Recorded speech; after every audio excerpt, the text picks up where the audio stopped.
نحمده ونصلي على رسوله الكريم اما بعد اعوذ باللہ من الشیطان الرجیم بسم اللہ الرحمن الرحیم لقد من اللہ علی المؤمنین اذ بعث فیہم رسولا منہم یتلو علیہم آیاتہ ویزکیہم ویعلمہم الکتاب والحکمہ وَإِن كَانُوا مِن قَبْلُ لَفِي ضَلَالٍ مُبِينٍ صدق اللہ العظیم۔ محترم حاضرین، آج میری تقریر کا عنوان ہے رسول اکرم صلی اللہ علیہ وسلم کی بعثت کا مقصد۔ میں اس عنوان کے تحت آپ سامعات کے سامنے لب کشائی کی جسارت کر رہی ہوں۔ امید ہے کہ آپ حضرات میری باتوں کو غور سے سماعت فرمائیں گے۔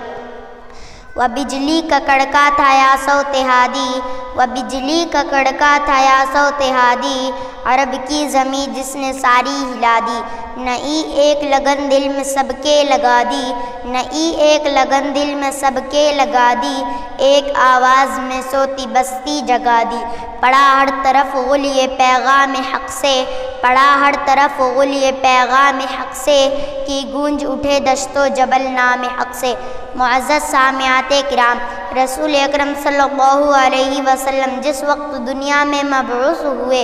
اور نبوت سے سرفراز کیے گئے، وہ دور دنیا کا نہایت عجیب اور تاریک ترین دور تھا۔ ظلم و ستم، ناانصافی و حقوق تلفی، جبر و تشدد، خدا فراموشی و توحید بیزاری عام تھی، اخلاق و شرافت کا بحران تھا اور انسان ایک دوسرے کے دشمن بن کر زندگی گزار رہے تھے۔ ہمدردی اور محبت کے جذبات، اخوت و مودت کے احساسات ختم ہو چکے تھے، معمولی باتوں پر لڑائی جھگڑا اور سالہ سال تک جنگ و جدال کا سلسلہ چلتا تھا۔ ایسے دور میں آپ صلی اللہ علیہ وسلم تشریف لائے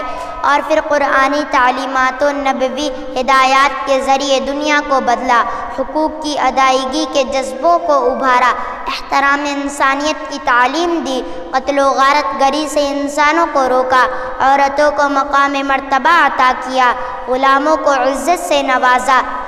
یتیموں پر دست شفقت رکھا، ایثار و قربانی، خلوص و وفاداری کے مزاج کو پیدا کیا، احسانات خداوندی سے آگاہ کیا، مقصد زندگی سے باخبر کیا، رب سے ٹوٹے رشتوں کو جوڑا، پیشانیوں کو صرف خدا کے سامنے ٹیکنے کا سبق پڑھایا اور پھر توحید کی تعلیمات سے دنیا کو ایک نئی صبح عطا کی، تاریکیوں کے دور کا خاتمہ فرمایا۔ نبی کریم صلی اللہ علیہ وسلم کا یقیناً انسانیت پر سب سے بڑا احسان یہ بھی ہے کہ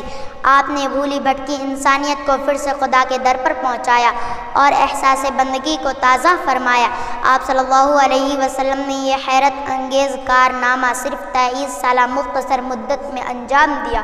23 سالہ دور میں آپ نے ساری انسانیت کی فلاح و صلاح اور کامیابی کا ایک ایسا نقشہ دنیا کے سامنے پیش کیا کہ اس کی روشنی میں ہر دور میں انقلاب کا برپا کیا جا سکتا ہے اور اصلاح و تربیت کا کام انجام دیا جا سکتا ہے۔ آپ صلی اللہ علیہ وسلم کو اللہ تعالیٰ نے جن مقاصد دے کر دنیا میں بھیجا،